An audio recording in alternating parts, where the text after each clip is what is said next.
I had a crisis event happen to me in our previous facility on an Easter Sunday.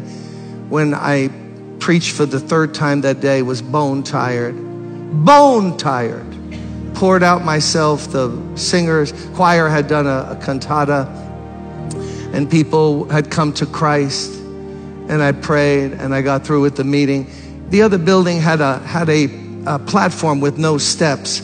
So it was my habit to just sit like this and let my feet dangle down on the edge of the platform.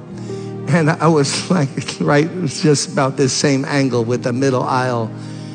And I'm just saying, so tired. I remember taking my knot on my tie and loosening it and saying, you know what, I'm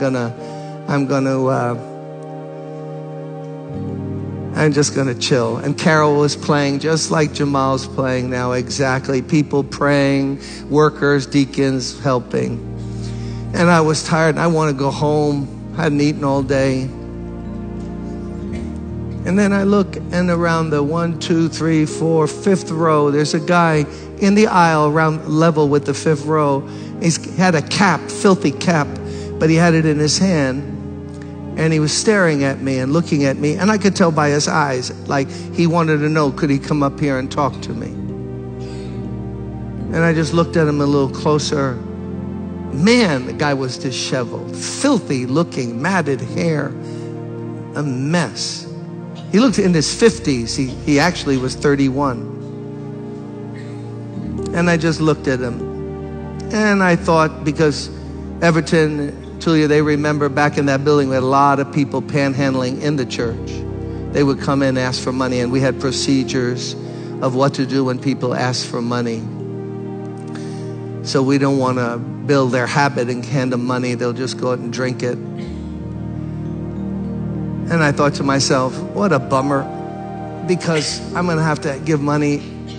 I'm not even going to go through the procedures. I'm going to just give this guy some money. I had no wallet then. I had a money clip. So I waved him up, and he came.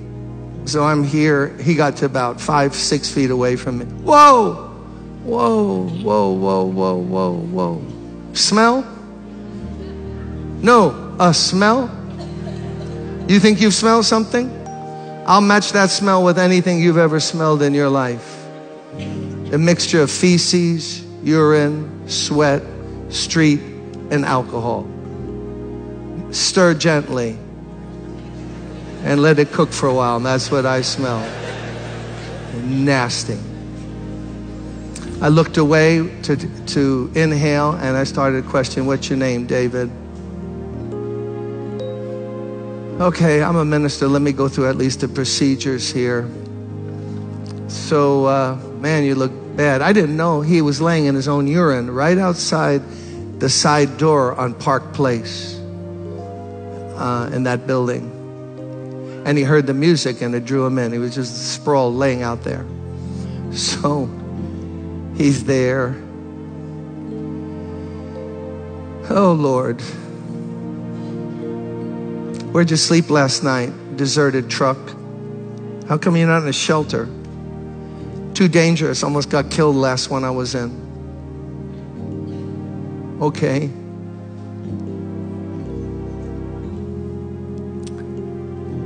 Man, this guy smells bad. Missing 1 or 2 teeth. At least one right in the front.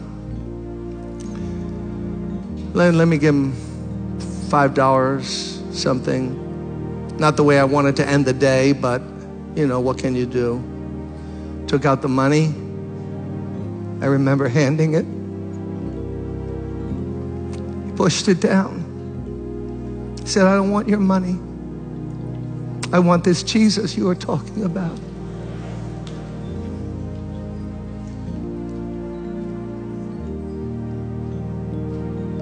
And at that moment, I forgot all about David, because I knew who was really in need of prayer. It was Jim Cimbala. It wasn't David. So I forgot him. I lifted my hands like I'm going to ask you to do in a moment. And I just said, God, please forgive me. What have I become? What kind of cheap two-bit preacher have I become? You sent somebody who's searching for you. And I want to give them a few dollars and get rid of them. Please help me. And God, that moment, baptized me with a love, with something, with grace. He saw how pitiful I was. And David knew it. And he drew close to me. And I started to cry. And he started to cry. And then he fell against me. And he put his head over here. And I put my arms around him. And he put his arms around me. And for a while, we just rocked back and forth. A preacher in need of God. A guy from the street in need of God. I'm not sure who was needy, or might have been me. You know what God spoke to me that moment? And this is not trendy at all. Those of you who want to go to like church growth institutes, this is not what this church is about. God spoke to me and said, you see that smell? If you don't love that smell, I can never use you.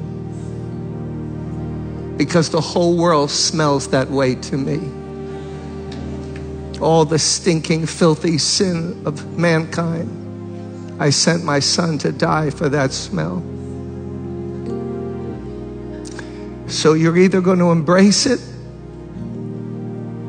and love people in my name, or I can't use you. I'll put you on the shelf. And if God is my witness, you can believe it or not, suddenly that smell became like the most beautiful lady's perfume you ever smelled in your life. It was just overwhelmed me. He was weeping, I was weeping. I led him to Christ. We prayed, we detoxed him for 4 or 5 days. Hired him on church staff, housekeeping. He spent Thanksgiving and Christmas at my house that year. My buddy got his teeth fixed, handsome guy. For that Christmas, all he had, he gave me a handkerchief. He wrapped it up in wrapping paper, gave me a white handkerchief. I kept it for years. It meant more to me than anything anyone could give me. You could have bought me a car. I would have said, keep your car. Give me that handkerchief. And what broke him and what broke me is God's love. Brothers and sisters, let's walk in love this year. Let's think about other people. Let's love other people. If they're different than us, think different than us, look different than us, smell different than us. I didn't grow up around that smell. I was blessed, fortunate, middle class, Polish, Ukrainian, middle class home.